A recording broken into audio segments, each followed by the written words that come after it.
हरे कृष्णा, राधे राधे। निर्जला एकादशी व्रत कथा। जय शुक्ल पक्ष एकादशी। एक समय शौनक आदि 88,000 ऋषि मुनि बड़ी श्रद्धा से सभी एकादशों की कल्याणमयी व पापनाशक रोचक कथाएं सुनकर आनंद मग्न हो रहे थे। अब सबने ज्येष्ठ मास के शुक्ल पक्ष की एकादशी की कथा सुनने की प्रार्थना की। तो श्री सूत जी महाराज बोले, एक समय युधिष्ठिर ने श्री कृष्ण से कहा, हे जनार्दन, ज्येष्ठ मास के शुक्ल पक्ष में जो एकादशी पड़ती है, कृपया उसका वर्णन कीजिए। भगवान श्री कृष्ण ने कहा, हे राजन, इसका वर्णन परम धर्मात्मा सत्यव्रती नंदन व्यास जी करेंगे, क्योंकि ये संपूर्ण शास्त्रों के ज्ञाता और वेद वेदांगों के पारंगत विद्वान हैं। तब श्री व्यास देव जी कहने लगे, कृष्ण पक्ष और शुक्ल पक्ष दोनों पक्षों की एकादशी में अन्न खाना वर्जित है। द्वादशी के दिन स्नान करके पवित्र हो फूलों से भगवान केशव की पूजा करें। फिर नित्य कर्म समाप्त होने के पश्चात पहले ब्राह्मणों को भोजन देकर अंत में स्वयं भोजन करें। ये सुनकर भीमसेन ने कहा, हे पितामहा, भ्राता युधिष्ठिर, माता कुंती, द्रौपदी, अर्जुन, नकुल और सहदेव ये सब एकादशी के दिन व्रत करते हैं और मुझे भी एकादशी के दिन अन्न खाने को मना करते हैं। मैं उनसे कहता हूँ कि भाई, मैं भक्ति पूर्वक भगवान की पूजा कर सकता हूँ और दान दे सकता हूँ, किंतु मैं भूखा नहीं रह सकता। इस पर श्री व्यास जी कहने लगे, हे भीमसेन, यदि तुम नरक को बुरा और स्वर्ग को अच्छा समझते हो तो प्रति मास की दोनों एकादशियों को अन्न मत खाया करो। भीम कहने लगे, हे पितामह, मैं तो पहले ही कह चुका हूँ कि मैं भूख सहन नहीं कर सकता। यदि वर्ष भर में कोई एक ही व्रत हो तो वह मैं रख सकता हूँ, क्योंकि मेरे पेट में व्रत नाम वाली अग्नि है, सो मैं भोजन के बिना रह ही नहीं सकता। भोजन करने से ही वह अग्नि शांत रहती है, इसलिए पूरा उपवास तो क्या, एक समय भी बिना भोजन किए रहना कठिन है मेरे लिए।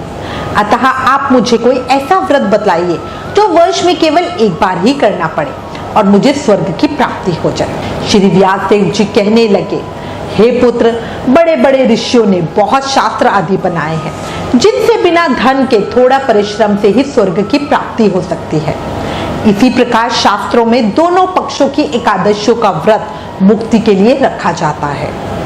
व्यास जी के वचन सुनकर भीमसेन नरक में जाने के नाम से भयभीत हो गए और कांपकर कहने लगे, अब मैं क्या करूं पितामहा? मास में 2 व्रत तो मैं कर ही नहीं सकता।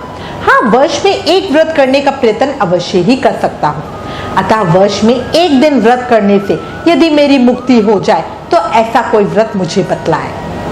ये सुनकर श्री व्यास देव जी कहने लगे, सुनो, वृषभ और मिथुन की संक्रांति के बीच ज्येष्ठ मास के शुक्ल पक्ष की जो एकादशी आती है उसका नाम निर्जला एकादशी है। तुम उस एकादशी का व्रत करो। इस एकादशी के व्रत में स्नान और आचमन के सिवा जल वर्जित है। आचमन में 6 मासे से अधिक जल नहीं होना चाहिए, अन्यथा यह मदपान के समान हो जाता है। इस दिन भोजन नहीं करना चाहिए, क्योंकि भोजन करने से व्रत नष्ट हो जाता है। यदि एकादशी को सूर्योदय से लेकर द्वादशी के सूर्योदय तक जल ग्रहण ना करे तो उसे सारी एकादशियों के व्रत का फल प्राप्त हो जाता है। द्वादशी को सूर्योदय से पहले उठकर स्नान आदि करके ब्राह्मणों का दान आदि देना चाहिए। इसके पश्चात भूखे और सतपात ब्राह्मण को भोजन कराकर फिर आप भोजन कर लेना चाहिए। इसका फल पूरे 1 वर्ष की संपूर्ण एकादशियों के फल के बराबर होता है। व्यास जी कहने लगे, हे भीमसेन, यह मुझको स्वयं भगवान ने बताया हुआ व्रत है। इस एकादशी का पुण्य समस्त तीर्थों और दानों से अधिक है। केवल एक दिन मनुष्य निर्जल रहने से पापों से मुक्त हो सकता है। जो मनुष्य निर्जला एकादशी का व्रत करते हैं उनकी मृत्यु के समय यमदूत आकर उन्हें नहीं घेरते, वरन भगवान के पार्षद उन्हें पुष्पक विमान में बिठाकर स्वर्ग को ले जाते हैं। अतः संसार में सबसे श्रेष्ठ निर्जला एकादशी का व्रत है, इसलिए यत्न के साथ इस व्रत को करना चाहिए। उस दिन ओम नमो भगवते वासुदेवाय इस मंत्र का उच्चारण करना चाहिए और गौदान करना चाहिए। इस प्रकार व्यास जी की आज्ञा अनुसार भीमसेन ने इस व्रत को किया। इसलिए इस एकादशी को भीमसेनी या पांडव एकादशी भी कहते हैं। सूर्योदय के समय निर्जला व्रत करने से पहले भगवान से प्रार्थना करें और संकल्प लेते हुए कहें, हे भगवान, आज मैं निर्जल व्रत करूंगा, कल दूसरे दिन भोजन करूंगा। मैं इस व्रत को श्रद्धा पूर्वक करूंगा और आपकी कृपा से मेरे सब पाप नष्ट हो जाए। इस तरह प्रार्थना करने के बाद व्रत को शुरू करें। इस दिन जल से भरा हुआ एक घड़ा वस्त्र से ढककर स्वर्ण सहित दान करना चाहिए। जो मनुष्य इस व्रत को करते हैं उनको करोड़ों पल सोने के दान का फल मिलता है, और जो इस दिन यज्ञ आदि करते हैं उनका फल तो वर्णन ही नहीं किया जा सकता। इस एकादशी के व्रत से मनुष्य विष्णु लोक को प्राप्त होता है। जो मनुष्य इस दिन अन्न खाते हैं वे चंडाल के समान है, वे अंत में नरक में जाते हैं। जिसने निर्जला एकादशी का व्रत किया है वह चाहे ब्रह्म हत्यारा हो, मद्यपान करता हो, चोरी की हो या गुरु के साथ द्वेष किया हो, वे सब इस व्रत के प्रभाव से स्वर्ग को जाते हैं। हे कुंती पुत्र, जो पुरुष या स्त्री श्रद्धा पूर्वक इस व्रत को करते हैं उन्हें अग्रलिखित कर्म करने चाहिए। प्रथम भगवान का पूजन, फिर गौदान, ब्राह्मणों को मिष्ठान व दक्षिणा देनी चाहिए तथा जल से भरे कलश का दान अवश्य ही करना चाहिए।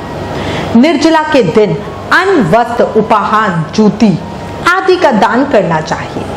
जो मनुष्य भक्ति पूर्वक इस कथा को पढ़ते या सुनते हैं उन्हें निश्चय ही स्वर्ग की प्राप्ति होती है।